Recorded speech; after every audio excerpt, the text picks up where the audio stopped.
Assalamualaikum warahmatullahi wabarakatuh. Alhamdulillahirabbil alamin. Assalatu wassalamu ala asyrafil anbiya wal mursalin Sayyidina Muhammadin wa ala alihi wa sahbihi wa man tabi'ahu bi ihsanin ila yaumiddin. Asyhadu an la ilaha illallah wahdahu la syarikalah wa asyhadu anna Muhammadan abduhu wa rasuluh la nabiyya ba'dah. Pemirsa yang budiman, banyak pertanyaan yang ditujukan kepada kami pada fase memasuki new normal dalam situasi wabah COVID-19 ini. Bagaimana kita kaum muslimin akan menyelenggarakan pemotongan dan pembagian hewan kurban.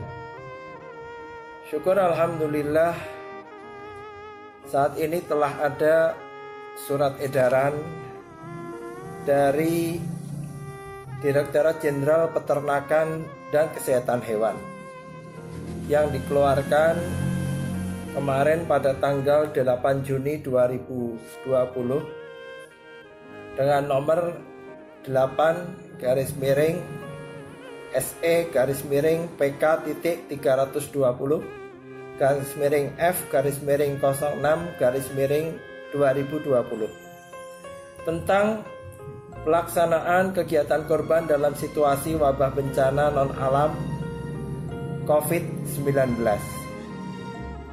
Ini mengantisipasi pelaksanaan pemotongan hewan kurban pada Hari Raya Idul Adha 1441 Hijriah atau 2020 Masehi ini. Pemirsa yang budiman, peraturan ini dikeluarkan untuk menata langkah-langkah guna mencegah dan mengendalikan potensi penularan COVID-19 di tempat penjualan dan pemotongan hewan kurban. Karena ada beberapa resiko yang mungkin terjadi. Pertama adalah interaksi antar orang dengan jarak yang dekat dan lamanya waktu interaksi pada saat kegiatan kurban. Yang kedua, perpindahan orang antar provinsi, kabupaten ataupun kota pada saat kegiatan kurban.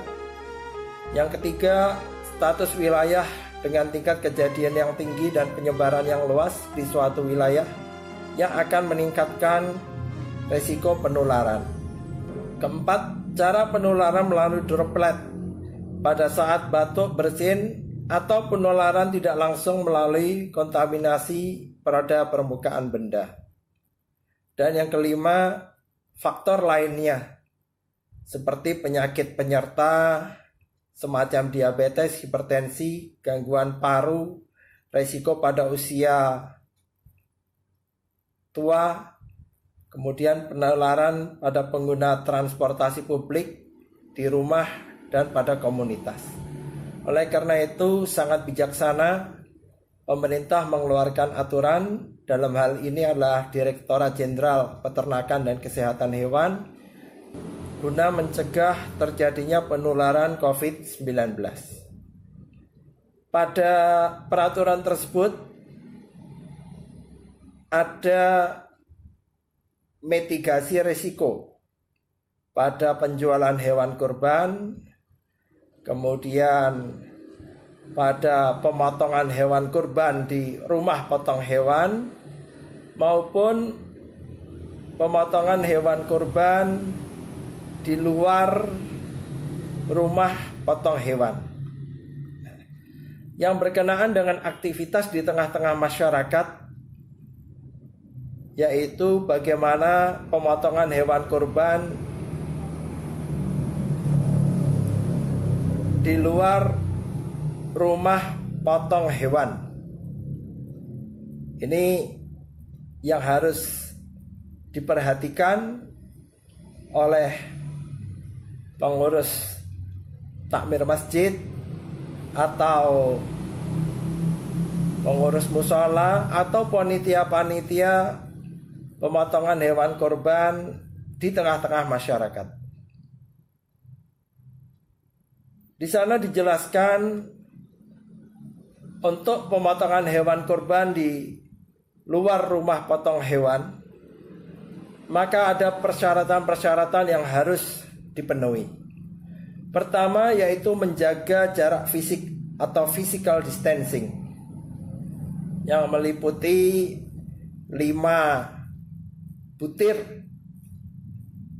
sub aturan pengendalian, yaitu pertama, pemotongan hewan kurban dilakukan di fasilitas pemotongan hewan yang sudah mendapatkan izin dari pemerintah daerah setempat melalui dinas yang membidangi fungsi kesehatan masyarakat veteriner. Yang kedua, mengatur kepadatan dengan membatasi jumlah panitia dalam pelaksanaan pemotongan hewan kurban.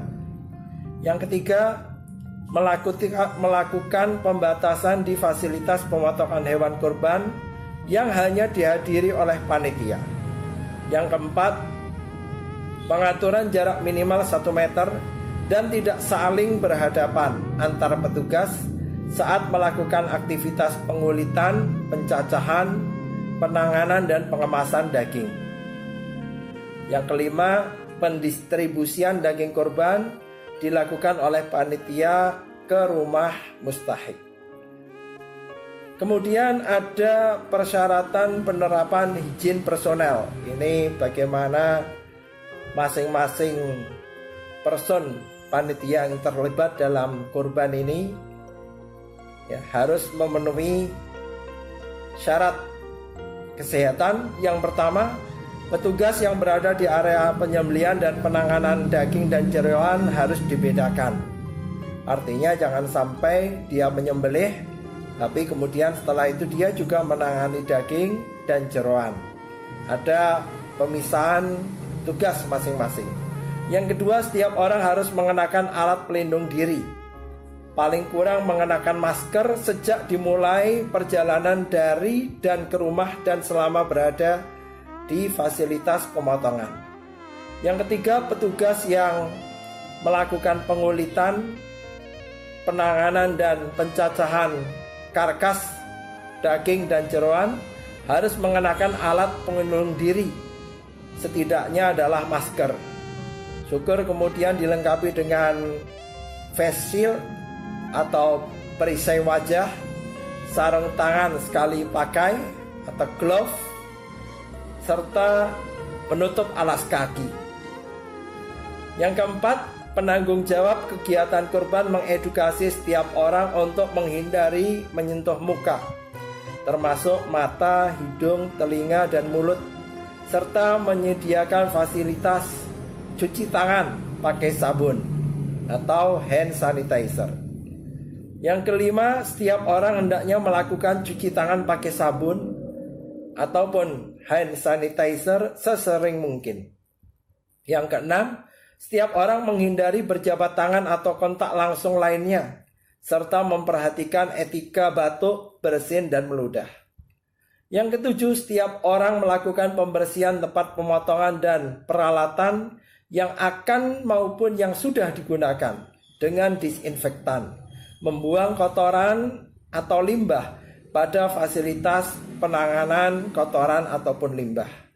Dan yang terakhir, setiap orang di tempat pemotongan harus segera membersihkan diri dengan mandi dan mengganti pakaian sebelum kontak langsung dengan keluarga atau orang lain pada saat tiba di rumah.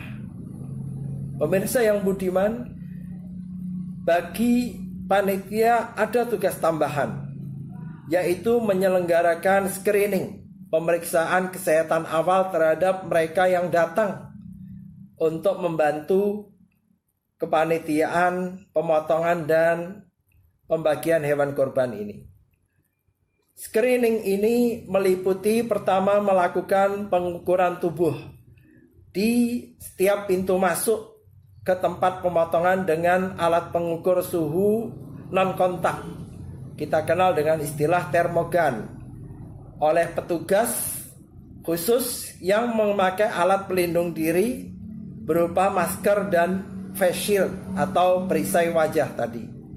Yang kedua, bagi orang yang ditemukan memiliki gejala demam, nyeri tenggorokan, batuk, pilek, atau sesak nafas, dilarang masuk ke tempat pemotongan. Yang ketiga, panitia berasal dari lingkungan tempat tinggal yang sama dan tidak sedang berada pada masa karantina mandiri. Pemirsa yang budiman, pemerintah melalui Dirjen Peternakan dan Kesehatan Hewan telah memberikan arahan kepada kita. Mari kita cermati dan kita terapkan bersama. Semoga mendapatkan ridho Allah. Selamat, sehat semua, karena kita mentaati aturan-aturan yang ada. Semoga ini bermanfaat. Assalamualaikum warahmatullahi wabarakatuh.